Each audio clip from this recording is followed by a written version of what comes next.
bride will see and hear firsthand This kind of sound. Let's hear the rest of it.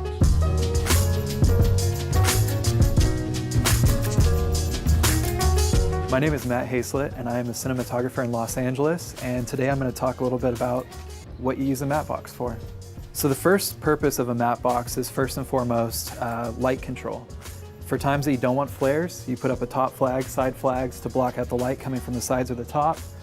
What that helps you to do is bring in contrast to your image and the perceived sharpness and detail. You can also apply the hard mats that are available here, which give you another level of light control. It keeps all the stray light from being able to actually hit the lens and get to your sensor. With digital cameras these days, you're getting larger and larger sensor sizes, which means your field of view is also increasing.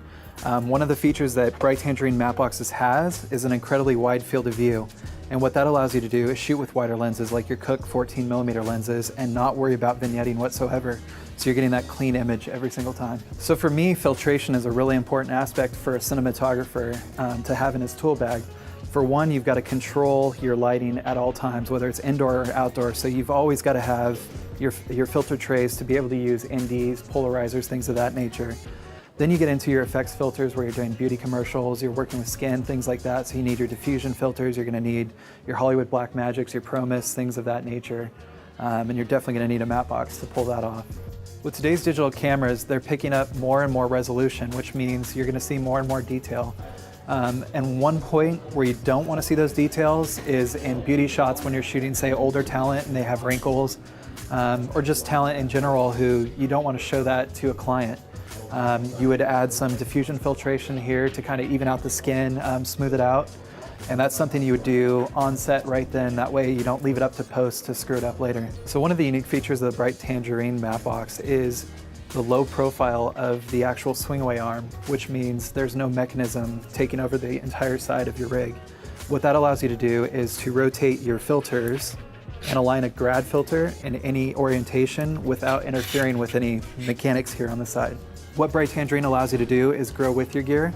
You can change filter tray sizes, all with just a couple of screws. I mean, it's very basic and simple. It's robust. Obviously you have the swingway option, you have the rod mounted option, you have clamp on. There's just basically infinite possibilities with this matte box. So one of the cool new features with the gripper tray from Bright Tangerine is the ability to use it with gloves in cold weather or in any situation where you'd need to wear gloves. So let me show you here. As you can see, it's easy to one-handed remove the filter tray, and it's also really easy to remove and add filters with one hand while wearing gloves. Another cool product from Bright Tangerine is our new Revolvr Follow Focus. It's a studio follow focus, which means it has an optional second hand wheel on the dumb side of the camera. The Follow Focus has zero backlash, which means it actually takes a physical move to get any type of adjustment whatsoever. This is critical when you're trying to nail focus. The second feature it has is hard stops, which give you the ability to have built-in limits on your lens. And then second of all, you have soft stops by using your finger. By making this a contoured hand wheel, it fits perfectly into the hand and makes it easy to operate.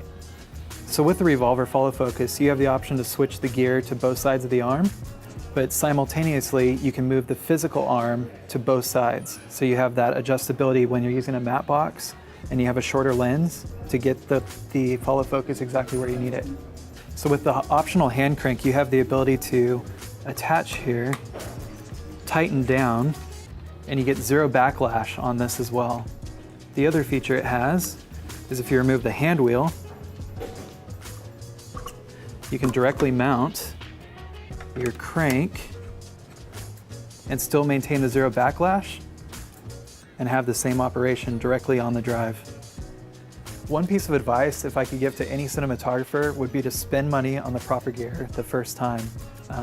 You would not believe how much money you'll end up spending if you buy something affordable to begin with and it breaks, you'll end up spending the money later on. So it's better to just do it up front, buy something that's going to last you for the rest of your career.